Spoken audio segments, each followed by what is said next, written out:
Good evening, everyone, and welcome to a night of spine-tingling terror.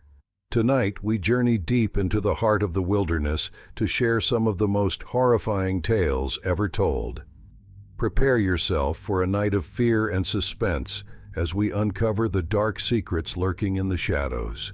So pitch your tents, gather close, and let the nightmares begin. There was a man-made reservoir about 3 miles from my home, spanning over 650 acres of preserved state land. Along with boating, kayaking, and fishing, many people used the reservoir for walking, as it was surrounded by at least 5 combined miles of hiking trails. Since moving to the area in 2004, I had spent a lot of time at this reservoir, which I never believed to be haunted, until I had an unforgettable experience. It was late fall, so most of the leaves had already fallen, making it easier to see squirrels scampering away and birds fluttering from branch to branch hundreds of feet from the trail. I had been walking for about 45 minutes and was deep into the woods without having seen another person.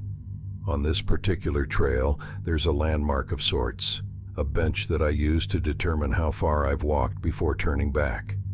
Just before the bench, there's a narrow fishing trail leading to the reservoir's banks.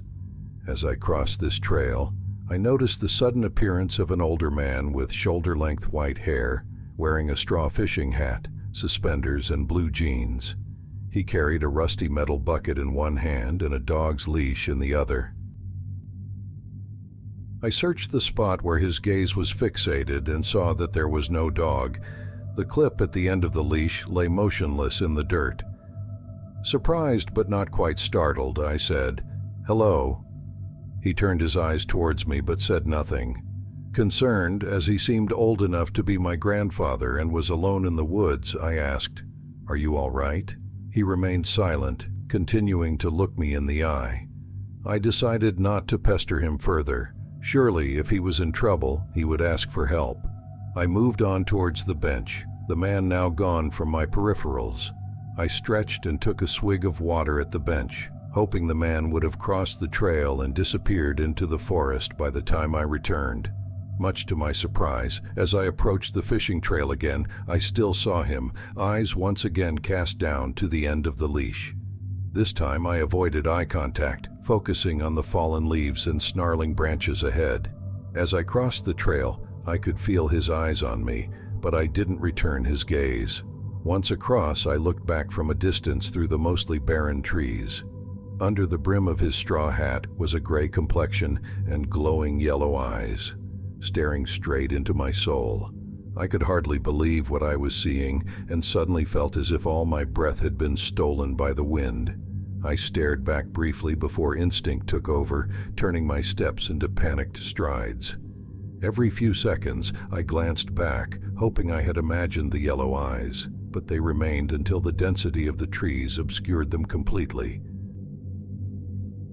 "What the hell was that?" was all I could think while I slammed my feet along the trail. I racked my brain for any logical explanation. Maybe he had been fishing and got tired, explaining his need to take a break. Perhaps he wasn't a people person and didn't want to talk. As for his glowing yellow eyes, maybe the sun caught them in a certain way. The more I reasoned, the more confused I became, and I lost track of how long I had been running. Rounding a corner, I almost ran into another hiker and nearly jumped out of my skin. "Hi," she said cheerily as she passed. I returned her greeting, then turned and said, "Wait, this is gonna sound insane, but I don't think you should walk down there." She froze, noticing my wild expression, and asked what happened. I took a deep breath and told her what I had seen, fearing I would sound crazy. Surprisingly, she believed my story. We walked together to the end of the trail and used an emergency phone to contact the reservoir's ranger, telling him about the man who might need medical assistance. We followed the ranger to the spot where I had seen the man, but chose not to go with him. The other hiker and I waited for the ranger to return, and when he did, he looked disappointed and irritated. "There was no one there," he said. "Well, I'm sorry to bother you. He really didn't look well," I retorted. The ranger left, and the hiker and I made small talk for a few minutes before I asked, "Do you think it's possible what I saw wasn't human?" Confusion swept over her face before she realized what I meant and said, "You definitely looked like you saw a ghost when you passed me on the trail." Years have passed since these events transpired, yet I still find myself peering down that same fishing trail each time I pass it, expecting those yellow eyes and that twisted gray expression. I haven't had another paranormal experience at this location, but I have sensed the presence of others many times while hiking there. This happened 2 years ago in Oregon on my birthday in April. We went deep woods hiking and camping, my favorite activity. I remember this incident well, partly because my wisdom tooth was flaring up, causing annoying but not excruciating pain. We spent the day driving through the woods and hiking. As night fell, a nasty spring storm was rolling in. We drove up a remote forest road that seemed untouched for years. Trees had grown into the road and scraped against the vehicle. We liked camping off the beaten path to avoid other people. We reached a spot where the road widened at the top of a butte, surrounded by second-growth forests and some scattered old-growth trees. We prepared the car for sleeping, as I refused to sleep in a tent anymore. Sitting in the car, we listened to the wind pick up, which was unnerving, especially being on high ground. The windows were down because the night was mild and the rain was just a drizzle. That's when I started hearing noises, what sounded like 2 men talking off in the woods. You could hear it more clearly from my side of the car when the wind calmed down. The voices were distant and continuous, with no breaks. I asked my roommate to listen, and he heard the voices too. Then things got frightening. We started hearing what sounded like a baby crying in the distance on my roommate's side of the car. This made me nauseous. It was the middle of nowhere, pitch black, and these noises were louder than the windstorm. As the noises seemed to get closer, we decided to leave. We drove about 2 miles down the road until it intersected with a more maintained forest road. We stopped to organize our stuff, as we had gotten comfortable with blankets and food out. While organizing, we heard distant talking, which then stopped abruptly. Suddenly, something ran down the road behind the car and rushed up to it faster than anything I had ever seen. A huge black mass came right up to the driver's side window. My roommate floored it, and we took off. The creature was extremely large and dark, like an upright cow running towards the car. We eventually reached the main highway and drove another half-hour down the ridge to camp elsewhere. By then, we were exhausted. Nothing happened at the new location, but I was on edge. It was a birthday I'll never forget. I still hike in the deep wilderness, but with protection. Even then, I sometimes feel intimidated, especially when stopping for a break, as if something is staring daggers through me from the tree line. I grew up in upstate New York, not in Rochester, but in the backwoods of the Finger Lakes region. I lived in a small city, but my best friend and his well-off family lived miles outside of town in a very secluded area. They owned a huge plot of land, and their neighbors allowed them to use their land too, adding up to hundreds of acres. My friend and I had been close since elementary school and had an interesting dynamic. He loved coming to my house to be around people, and I loved going to his place to escape into nature. Around the time we turned 14, we started exploring deeper into the forest. This was partly due to our curiosity, but also because his family didn't want us venturing too far for fear of getting lost or encountering the bears that lived nearby. After a few hikes, maybe a mile or so up the hill, we discovered a network of old logging trails and abandoned campsites filled with junk. Most of the identifiable junk was glass bottles and old power insulators from decayed power lines, possibly from the 1930s. One day, about a year later, we decided to explore even deeper.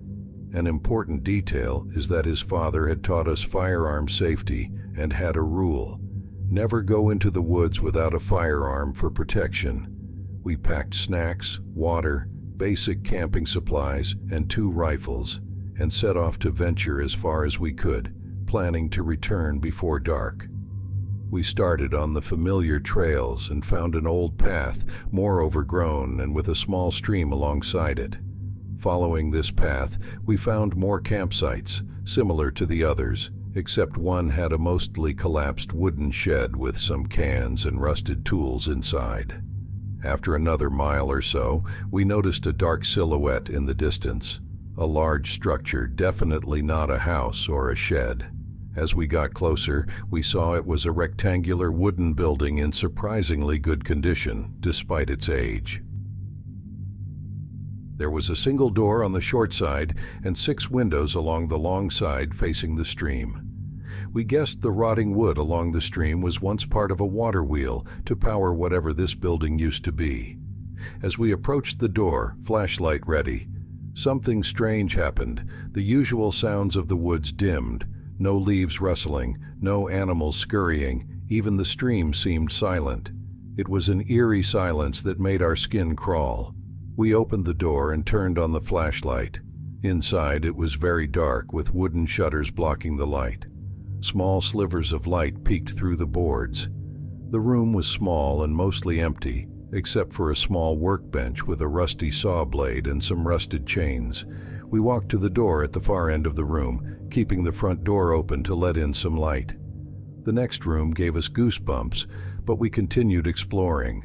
This room had 2 larger windows and more rusted items scattered around. As we looked over these items, the front door suddenly shut, making us jump. We assumed it was the wind and pressed on. We entered another room, which was similar to the first, but had a larger table with a hammer on the floor at its base.